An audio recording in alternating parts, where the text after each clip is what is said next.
Hey guys, today I'll show you how to connect Stripe with Zoho Books so you can accept online payments directly from your invoices. Let's get started. First, sign in to your Zoho Books account. Click the settings icon in the top right corner, then select Online Payments under the Integration section. Here, you'll see a list of available payment gateways. Find Stripe and click Setup or Connect depending on your account. Next, click Connect to Stripe. A new window will open asking you to sign in to your Stripe account. Enter your Stripe login details and authorize Zoho Books to access your account. Once the connection is complete, you'll be redirected back to Zoho Books. Make sure Stripe is enabled as your payment gateway, then save your changes.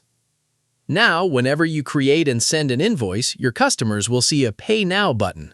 They can use it to pay securely with their credit or debit card through Stripe. To make sure everything is working, create a test invoice and send it to yourself or a test customer.